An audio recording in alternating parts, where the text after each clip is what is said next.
সপ্তাহ ৰাজ্যৰ ৰাজনীতিৰ সভাটোকে গুৰুত্বপূৰ্ণ খবৰটো দিব বিচাৰিছো আম আদমি পাৰ্টিৰ ৰাজ্যিক সমিতি গঠন কৰা হ'ল সভাপতি হিচাপে দায়িত্ব লৈ আম আদমি পাৰ্টিক লৈ তৎপৰ হৈ পৰিছে আম আদমি পাৰ্টিৰ নৱনিযুক্ত ৰাজ্যিক সভাপতি মনোজ ধানোৱা অসমত আম আদমি পাৰ্টিক বিকল্প ৰাজনৈতিক দল হিচাপে বা ৰাজনৈতিক শক্তি হিচাপে এতিয়া পক্ষেপ কৰাৰ বাবে উঠি পৰি লাগিছে আম আদমি পাৰ্টি আৰু মাত্ৰ দায়িত্ব লোৱাৰ এটা সপ্তাহৰ ভিতৰতে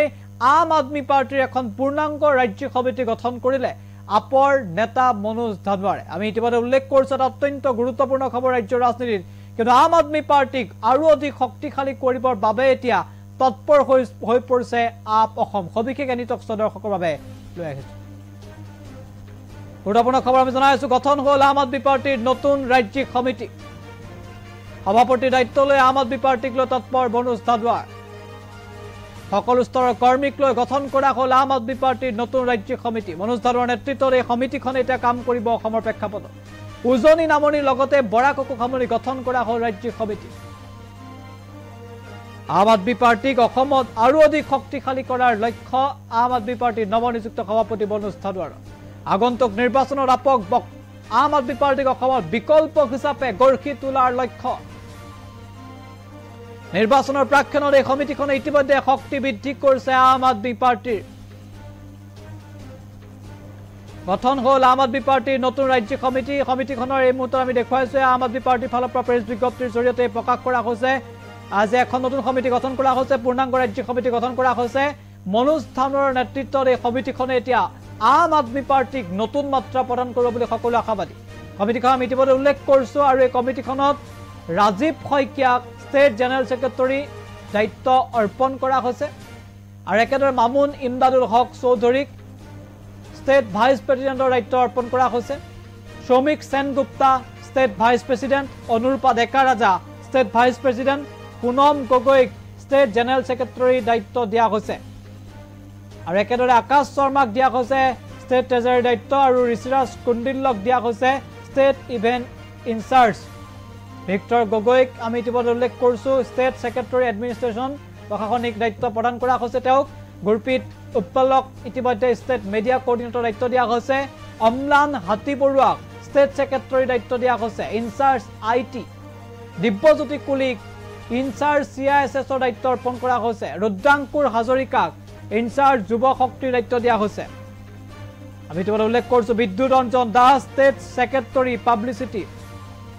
অৰ্থাৎ প্ৰচাৰ দায়িত্ব অৰ্পণ কৰা হৈছে মাছুমা বেগম মহিলা উইঙৰ তেওঁক ষ্টেট প্ৰেছিডেণ্টৰ দায়িত্ব দিয়া হৈছে মহিলা শক্তি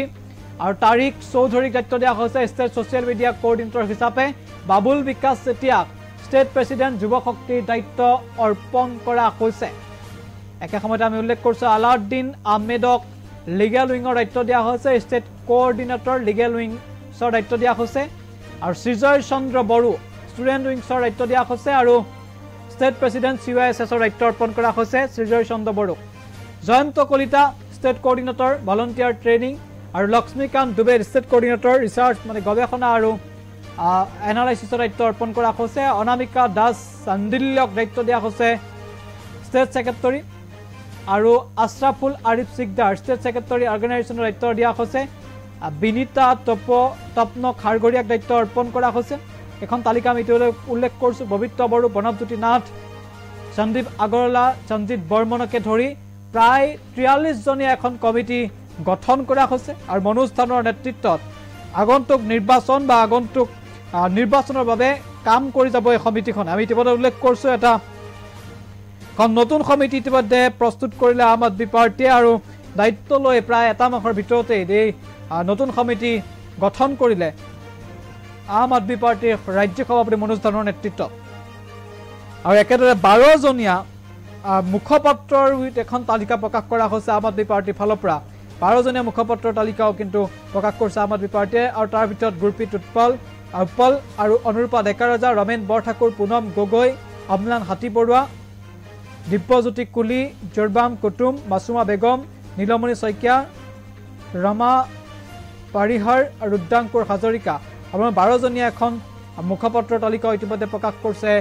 আম আদমি পাৰ্টিয়ে ইতিমধ্যে ৰাজ্যিক সমিতি গঠন কৰা হৈছে আৰু ৰাজ্যিক সমিতি গঠন কৰাৰ লগতে মুখপত্ৰ এখন তালিকা প্ৰকাশ কৰিছে আম আদমি পাৰ্টি আমি ইতিমধ্যে উল্লেখ কৰিছো যে